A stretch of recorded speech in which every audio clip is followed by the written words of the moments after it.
ସମସ୍ତଙ୍କୁ ମୋର ପ୍ରଣାମ। ମୁଁ ଦୋଳନନ୍ଦ, ଜଣେ ଆଧ୍ୟାତ୍ମିକବାଦୀ, ତତ୍ ସହିତ ଜଣେ ମୋଟିଭେସନାଲ ସ୍ପିକର। ଆପଣମାନେ ସମସ୍ତେ ଚାହାନ୍ତି ଆପଣଙ୍କ ଜୀବନ ସୁଖ, ଶାନ୍ତି ଓ ଆନନ୍ଦରେ ବିତୁ। ଆମେ ଭୁଲି ଯାଇଛନ୍ତି ଯେ ସଦା ସୁସ୍ଥ ରହିଲେ ଆମେ ସୁଖୀ ଅନୁଭବ କରିପାରିବା। ମନ ଶାନ୍ତ ରହିଲେ ଶାନ୍ତ ଅନୁଭବ କରିପାରିବା। ଆତ୍ମଜ୍ଞାନ ବା ଆତ୍ମିକ ଶକ୍ତି ଜାଗ୍ରତ ହେଲେ ଆନନ୍ଦ ଅନୁଭବ କରିପାରିବା। କିନ୍ତୁ ବଡ଼ ବିଡ଼ମ୍ବନାର ବିଷୟ ଯେ ଯେଉଁ ସମୟରେ ଏସବୁ ପାଇବା ପାଇଁ ଶକ୍ତିପ୍ରାପ୍ତ କରିବାର ସମୟ, ସେହି ସମୟରେ ଅଳସୁଆ ଠକଙ୍କ ପରି ସେଜରେ ପଡ଼ି ରହି ଘୁଙ୍ଗୁଡ଼ି ମାରୁଥାନ୍ତି, ଯାହାଫଳରେ ନକାରାତ୍ମକ ବିଚାର ଆମ ମନ ମଧ୍ୟରେ ପ୍ରବେଶ କରିଥାଏ। ବାସ୍ତବରେ ଆମେ ଭୁଲି ଯାଇଛନ୍ତି ଯେ କ'ଣ ଭୁଲି ଯାଇଛନ୍ତି ନା early to bed and early to rise makes a man healthy, wealthy and wise. ଏକା ଧାରାରେ ସେ ଜଣେ ପ୍ରଖ୍ୟାତ ଲେଖକ, ଦାର୍ଶନିକ, ବୈଜ୍ଞାନିକ ବେଞ୍ଜାମିନ୍ ଫ୍ରାଙ୍କଲିନ୍ ଏହି ମହତ୍ତ୍ୱପୂର୍ଣ୍ଣ କଥା କହିଥିଲେ। ଏହି ମହତ୍ତ୍ୱପୂର୍ଣ୍ଣ କଥା କହିବା ସହିତ ସମାଜକୁ ବଞ୍ଚିବାର ଶୈଳୀ ମଧ୍ୟ ଦେଖାଇଥିଲେ।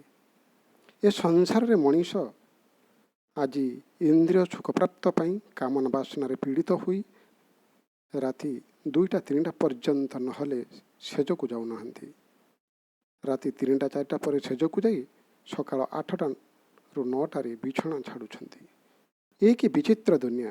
ଆଜି ଆମେ ସୁଚକ୍ଷୁରେ ଦେଖୁଛନ୍ତି ବଞ୍ଚିବାର ଶୈଳୀରେ ପରିବର୍ତ୍ତନ ହେବା ସହିତ ଶାରୀରିକ ସ୍ତରରେ ରୋଗଣା ହୋଇଯାଇଛନ୍ତି। ଶାରୀରିକ ସ୍ୱାସ୍ଥ୍ୟ ଠିକ୍ ନ ରହିବାରୁ ରୋଗ ବେମାରୀ ପଡ଼ୁଛନ୍ତି। ମାନସିକ ସ୍ତରରେ ନକାରାତ୍ମକ ବିଚାରଧାରା ଯୋଗୁଁ ମାନସିକ ସନ୍ତୁଳନ ରକ୍ଷା ନ କରି ଭାରସାମ୍ୟ ହରାଇ ଜୀବନକୁ ତିଳ ତିଳ କରି ଦେଉଛନ୍ତି। ଏସବୁ ମୂଳ କାରଣ ହେଉଛି ଇମ୍ବାଲାନ୍ସ ମାଇଣ୍ଡ। ସଂସାରରେ ମନ ଅଶାନ୍ତ ହେବାଟା ସ୍ୱାଭାବିକ। ଅଶାନ୍ତ ମନକୁ ଶାନ୍ତ ନ କରିବାଟା ହେଉଛି ଅସ୍ୱାଭାବିକ। ତେଣୁ ମାନସିକ ସ୍ତରରେ ଆମେ ଶାନ୍ତ ରହିବା ଦରକାର। ବୌଦ୍ଧିକ ବିକାଶରେ ଅବନତି ଯୋଗୁଁ ଆଚାର, ବ୍ୟବହାର, ଚାଲିଚଳନରେ ସମାଜକୁ ନକାରାତ୍ମକ ବାର୍ତ୍ତା ପହଞ୍ଚାଉଛି। ଆଉ ତାହା ସହିତ ଆଧ୍ୟାତ୍ମିକ ଦୃଷ୍ଟିକୋଣରୁ ଦେଖିବାକୁ ଗଲେ ମନୁଷ୍ୟ ପ୍ରକୃତ ସତ୍ୟକୁ ନ ଜାଣି ମୋହାତୀତ ହୋଇ ଅନ୍ଧବିଶ୍ୱାସର ବଶବର୍ତ୍ତୀ ହୋଇ ଆତ୍ମଜ୍ଞାନରୁ ଦୂରେଇ ଯାଉଛି। ମୋହଗ୍ରସ୍ତ ମନ କେବେ ହେଲେ ସତ୍ୟ ଆଉ ଜୀବନର ପଥ ଜାଣିବାକୁ ସମର୍ଥ ହେବ ନାହିଁ। ମୋହବଶତଃ ଗର୍ହିତ ବାସନା, ବ୍ୟର୍ଥ ଚିନ୍ତାରେ କେତେଦିନ ପୀଡ଼ିତ ହୋଇ ରୋଗ, ଦୁଃଖ, ଶୋକ, ଭୟ, ପରଶ୍ରୀ କାତରତାରେ ଜୀବନକୁ ଅତିବାହିତ କରିବା। ବାସ୍ତବରେ ଆପଣଙ୍କର ଯଦି ଯୋଗ୍ୟତା ନାହିଁ, ଜ୍ଞାନ ନାହିଁ, ଏହା ସତ୍ତ୍ୱେ ଯଦି ଆପଣଙ୍କର ପ୍ରାଣଶକ୍ତି ବା ଉର୍ଜା ଶକ୍ତି ରହିଛି, ତେବେ ଯୋଗ୍ୟତା ପ୍ରାପ୍ତ କରିବା ସହିତ ଜ୍ଞାନକୁ ପ୍ରାପ୍ତ କରିବା ସଙ୍ଗେ ସଙ୍ଗେ ସମସ୍ତ କ୍ଷେତ୍ରରେ ସଫଳତା ଲାଭ କରିପାରିବା। ଯେଉଁମାନଙ୍କର ଆତ୍ମଜ୍ଞାନ ନାହିଁ, ଉର୍ଜା ନାହିଁ, ତେବେ ଆଗକୁ ଜୀବନରେ ବଢ଼ିବା କଷ୍ଟକର ହୋଇଯିବ। ସଫଳତା ଆମ ହାତରେ ରହିଛି, ଆମକୁ ନାହିଁରେ ଜଣା। ସୁଯୋଗ ଆମର ହାତ ଛଡ଼ା ହେଲେ ହେଉ ଆମେ ବାଟ ବଣା। ଈଶ୍ୱରଙ୍କ ଠାରେ ଦୋଷାରୋପ କରି ଭାଗ୍ୟକୁ ଯେ ନିନ୍ଦୁଥାଇ, ବିଫଳତା ପାଇଁ ଆମେ ନିଜେ ଦାୟୀ, ଏ କଥାକୁ ଭୁଲି ଯାଉ। ତେଣୁ ଆଉ ଗୋଟେ ମଧ୍ୟ ପ୍ରବାଦ ଅଛି, लहरों से डरकर नौका पार नहीं होती, कोशिश करने वालों की कभी हार नहीं होती, और निकम्मे लोग की कभी जय जयकार नहीं होती। तेणु ଚାଲନ୍ତୁ ଡେରି ନ କରି ଅମୃତ ବେଳାର ବା ବ୍ରହ୍ମ ମୁହୂର୍ତ୍ତର ଜାଗ୍ରତ ରହି ପ୍ରାଣଶକ୍ତିକୁ ଜାଗ୍ରତ କରି ସମଗ୍ର ବିଶ୍ୱର କଲ୍ୟାଣ ପାଇଁ ନିଜକୁ ଯୋଗ୍ୟ କରିବା। ପ୍ରଥମେ ଜାଣିବାର ଆବଶ୍ୟକତା ଅଛି ବ୍ରହ୍ମ ମୁହୂର୍ତ୍ତ ବା ଅମୃତ ବେଳା କ'ଣ, କାହାକୁ କୁହାଯାଏ। ପ୍ରଥମତଃ ଜାଣିଲେ ତ ଜିଣିବା ବା ଜାଗ୍ରତ ହୋଇପାରିବା। ବ୍ରହ୍ମର ଅର୍ଥ ପରମ ତତ୍ତ୍ୱ ବା ପରମାତ୍ମା, ଯାହାକୁ ସ୍ମରଣ ମନନ କଲେ ଅନ୍ତରର କ୍ଳେଦରାଶି ବିଦୂରିତ ହୋଇ ଅନ୍ତର ସ୍ୱଚ୍ଛ ଶୁଭ୍ର ଓ ସୁନ୍ଦର ହୁଏ। ମୁହୂର୍ତ୍ତ ଅର୍ଥାତ୍ ଅନୁକୂଳ ସମୟ ବା ବେଳା କହନ୍ତି। ରାତିର ଅନ୍ତିମ ପ୍ରହର ବା ସୂର୍ଯ୍ୟୋଦୟ ହେବାର 1.5 ଘଣ୍ଟା ପୂର୍ବର ସମୟକୁ ବ୍ରହ୍ମ ମୁହୂର୍ତ୍ତ ବା ଅମୃତ ବେଳା କୁହାଯାଏ। ରାତ୍ରିର ସମୟକୁ 4 ଭାଗରେ ବିଭକ୍ତ କରାଯାଇଛି ବା 4ଟି ବେଳାରେ ବିଭକ୍ତ କରାଯାଇଛି। ଏହା ନିହାତି ଜାଣିବାର ଆବଶ୍ୟକତା ରହିଛି। ପ୍ରଥମ ରୁଦ୍ରକାଳ, ଦ୍ୱିତୀୟତଃ ରାକ୍ଷସ କାଳ, ତୃତୀୟତଃ ଗନ୍ଧର୍ବ କାଳ,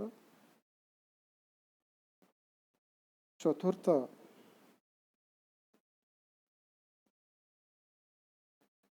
ବ୍ରହ୍ମ ମୁହୂର୍ତ୍ତ ବା ଅମୃତ ବେଳା କହନ୍ତି। ଚାଲନ୍ତୁ ଜାଣିବା 4ଟି କାଳ ସମ୍ବନ୍ଧରେ। ପ୍ରଥମତଃ ରୁଦ୍ରକାଳ ଆରମ୍ଭ ହୁଏ ରାତି 9ଟାରୁ ରାତି 6ଟାରୁ ରାତି 9ଟା ପର୍ଯ୍ୟନ୍ତ। ଏହି ସମୟରେ କେହି ବି ଶୋଇନଥାନ୍ତି। ଦ୍ୱିତୀୟତଃ ରାକ୍ଷସ କାଳ ଆରମ୍ଭ ହୁଏ ରାତି 9ଟାରୁ ରାତି 12ଟା ପର୍ଯ୍ୟନ୍ତ ସମୟ। ଏହି ସମୟରେ କେହି ଜାଗ୍ରତ ହୋଇନଥାନ୍ତି। ଏହି ସମୟରେ ଜାଗ୍ରତ ହେଲେ ମନ ମଧ୍ୟରେ ନକାରାତ୍ମକ ବିଚାର ଜାଗ୍ରତ ହୁଏ। ଏହି ସମୟରେ ଶୋଇଯିବା ଦରକାର। ତୃତୀୟତଃ ଗନ୍ଧର୍ବ କାଳ, ରାତି 12ଟାରୁ ରାତି 3ଟା ସମୟକୁ ଆମେ ଗନ୍ଧର୍ବ କାଳ ବୋଲି କହିଥାନ୍ତି। ଏହି ସମୟରେ ଗଭୀର ନିଦ୍ରାରେ ଶୋଇଯିବା ଦରକାର। କାହିଁକି ନା ଆଗାମୀ ଦିନର କାର୍ଯ୍ୟ କରିବା ପାଇଁ ବ୍ରହ୍ମ ମୁହୂର୍ତ୍ତକୁ ଜାଗ୍ରତ ରହିବାରେ ସାହାଯ୍ୟ କରିଥାଏ। ଆଉ ରାତି 3ଟାରୁ ସକାଳ 6ଟା ପର୍ଯ୍ୟନ୍ତ ସମୟକୁ ବ୍ରହ୍ମ ମୁହୂର୍ତ୍ତ ବା ଅମୃତ କାଳ ବୋଲି ଅଭିହିତ କରାଯାଇଛି। ତେଣୁ ନିତ୍ୟ ଶାଶ୍ୱତ ଚିରନ୍ତନ ସତ୍ୟ ଅନନ୍ତ ନିଖିଳ ଚିରଶାନ୍ତି ଆଧାରର ଛତାକୁ ଧ୍ୟାନ ମୁଦ୍ରିତ ନୟନରେ ଜାଗ୍ରତ ହୋଇ ପ୍ରାଣଶକ୍ତି ବା ଊର୍ଜାକୁ ପ୍ରାପ୍ତ କରିବାର ପ୍ରକୃତ ସମୟ। ପରମାତ୍ମାଙ୍କର ଅମୃତର ବାରିଧାରା ପ୍ରକୃତି ପୃଷ୍ଠରେ ପ୍ରବାହିତ ହୋଇଥାଏ। ଏହି ଅମୃତ ବେଳାରେ ପ୍ରକୃତି ମଧ୍ୟ ଆମ ଆତ୍ମାମାନଙ୍କୁ ଜାଗ୍ରତ ରହିବାର ସମୟ ବୋଲି ବାର୍ତ୍ତା ଦେଇଥାଏ। ବ୍ରହ୍ମ ମୁହୂର୍ତ୍ତ ବା ଅମୃତ ବେଳାର ବାୟୁମଣ୍ଡଳ ସ୍ମରଣ ଶକ୍ତି ବୃଦ୍ଧି କରିଥାଏ। ସକାରାତ୍ମକ ବିଚାରଧାରା, କଳ୍ପନା ଶକ୍ତି, ଆଶ୍ଚର୍ଯ୍ୟଜନକ ତୀବ୍ରତା ଏବଂ ସଜାଗତା ଉତ୍ପନ୍ନ କରିଥାଏ। ବହୁତ କମ୍ ଲୋକ ଜାଣିଥିବେ ଏହି ସମୟରେ ପଦ୍ମଫୁଲ ମଧ୍ୟ ପ୍ରସ୍ଫୁଟିତ ହୋଇଥାଏ, ଯାହାଫଳରେ କି ଚତୁର୍ଦିଗ ସୁଗନ୍ଧିତ ସୌରଭର ମନମୋହକ ଅଲୌକିକ ଆନନ୍ଦ ଅପୂର୍ବ ଶକ୍ତିରେ ବିକଶିତ ହୋଇଉଠେ।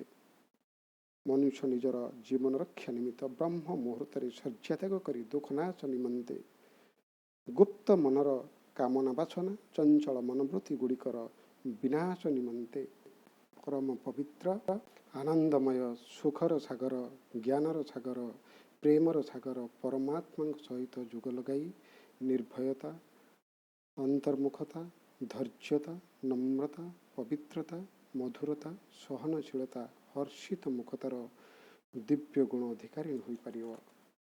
ଏହି ସମୟରେ ପ୍ରଚୁର ପରିମାଣରେ ଶୁଦ୍ଧ ଅମ୍ଳଜାନ ମିଳିବା କାରଣରୁ ରକ୍ତ ମଧ୍ୟ ପବିତ୍ର ହୋଇଥାଏ। ଶରୀର ସୁସ୍ଥ ରହିବା ସହିତ ମନ ମଧ୍ୟ ଶାନ୍ତ ହୋଇଥାଏ। ବାତାବରଣ ଶୁଦ୍ଧ ହୋଇଥିବା କାରଣରୁ ବୁଦ୍ଧିର ବିକାଶ ହୋଇଥାଏ।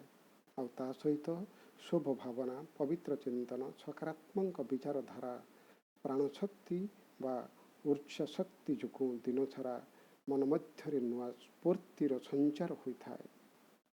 ଅମୃତ ବେଳାରେ ଯଦି ଆପଣମାନେ ଶୋଇ ନ ରହି ଶଯ୍ୟାତ୍ୟାଗ କରି ଅତି ନିଜର ପ୍ରାଣପ୍ରିୟ ପରମାତ୍ମାଙ୍କ ସହିତ ଯୋଗ ଲଗାଇବେ, ତାଙ୍କର ଅପାର କୃପାରୁ ଅମୃତର ବାରିଧାରା ପ୍ରାପ୍ତ ହେବା ସହିତ ସେହି ସାହସ ବୀରତ୍ୱ ବଳରେ ଆପଣ ଦିନର ସମସ୍ତ କାର୍ଯ୍ୟକୁ ସହଜରେ ବୀରତ୍ୱର ସହିତ କରିବା ପାଇଁ ସାହସ ପାଇବେ। ତା ସହିତ ଶାରୀରିକ, ମାନସିକ, ବୌଦ୍ଧିକ ଆଉ ଆଧ୍ୟାତ୍ମିକ ସ୍ତରରେ ସଫଳତା ପ୍ରାପ୍ତ କରିପାରିବେ। ଆଶା କରେ ଯେଉଁମାନେ ଅମୃତ ବେଳାର ମହତ୍ତ୍ୱକୁ ବୁଝି ନିଜର ପ୍ରାଣଶକ୍ତିକୁ बा ऊर्जा शक्ति को प्राप्त हेबा पई जिज्ञासा करिवे, प्रयास करिवे, से माने समाज रे परमात्मा अमूल संतान भाव परिगणित हेबा सहित इह काल परकाल पई देवभूमि तपोभूमि जन्मभूमिर सुयोग्यतम संतान भाव निजको गढ़ी पारिबे। तेणु चलन्तु समस्ते शुभ संकल्प नेबा। मु एक शुभचिंतक आत्मा, परमपिता परमात्मा संतान। मु आत्मा विश्वर समस्त शुभ भावनार प्रकंपन प्रभावित करुछि। मोठारु शुभ कामनार प्रकाश चारिआड़ को विचुरित होउछि। विश्वर समस्त आत्मा सदा सुखी रहंतु, शांत रहंतु, निरोगी रहंतु, समस्तंकर मंगल हो, ईश्वरीय शक्ति एवं आशीर्वाद प्राप्त करंतु। यही शुभ कामना नहीं सकाळ शुभारंभ करंतु। जीवन दिव्य पवित्र सुंदर हब आउ समस्ते सुख शांति आनंदरे काल अतिबाहित करिवे। धन्यवाद। ओम शांति।